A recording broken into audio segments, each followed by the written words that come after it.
James from TDB here, bringing you another Inbetweenisode. Today, going to be talking about another Xiaguan recipe, the 8613. So brought on the 8673 recently, which was, I think, a pretty decent one.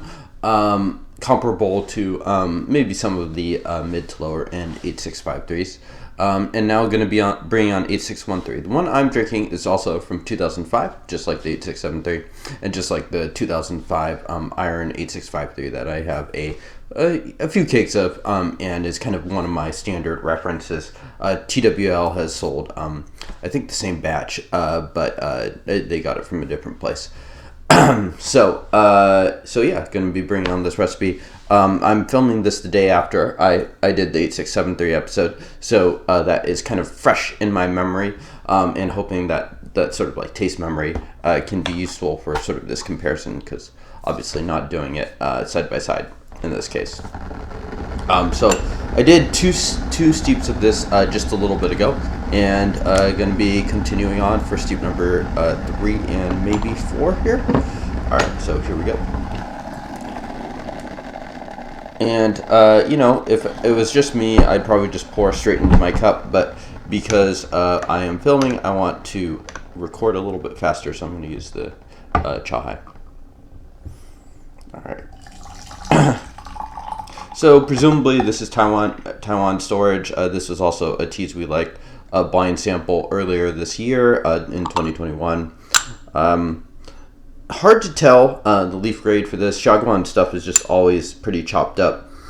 So not really sure if that one would imply small leaf grade or not, just because of, to kind of talk about this on the 8673 episode, there are different kind of rumors of what the Xiaguan recipes actually do stand for.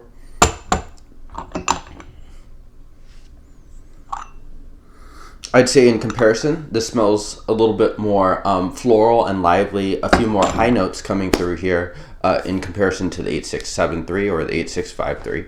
Part of that could be the storage. I don't know if these have the same source or not, so, you know, variations in storage are usually a pretty good explanation for why something might be basier versus higher noted. Things like Kunming storage versus Taiwanese storage, those differences are going to be a little more stark, but of course the leaf material can have those differences too. So yeah, so one of those things where there's a couple different explanations, and it's worth you know, until you get multiple repetitions, just sort of not making any definitive statements. Okay, so cheers.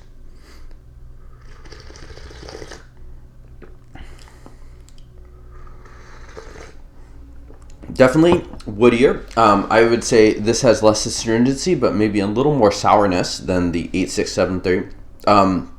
Less fruit, less sweetness coming from this. Probably a few more florals and probably equal amounts of resin, approximately. A little herbal. Yeah, and this is definitely the strongest steep that I've had so far of them. But before that, it was definitely kind of in this woody floral light vein. The sort of sourness slash astringency is a little strong for me here, so a little pungent. And you can tell my steep was pretty short for here, using 5 grams, 75 milliliters again.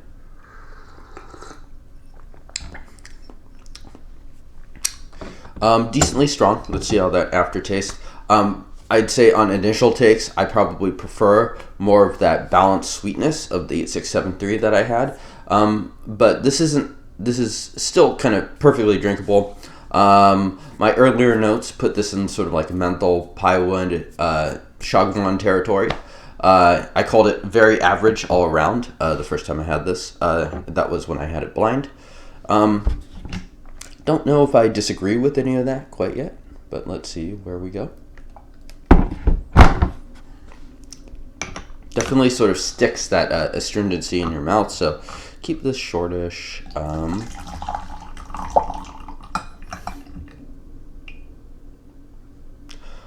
I'd say in terms of storage and readiness to drink, I think the 8673 is in a much more ready to drink phase for myself. I could see, I wasn't terribly excited about that tea, but I could see myself drinking it. This tea, on the other hand, I think it could use a little longer. I tend to prefer those darker profiles too, so having a few years to sort of darken up and mellow out that sort of sourness, I think might make it a little more interesting. Yeah, cheers.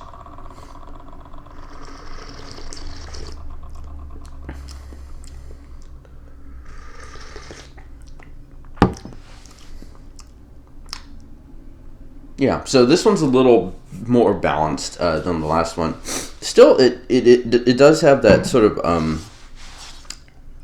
pucker to it in a way that I don't totally love. Yeah,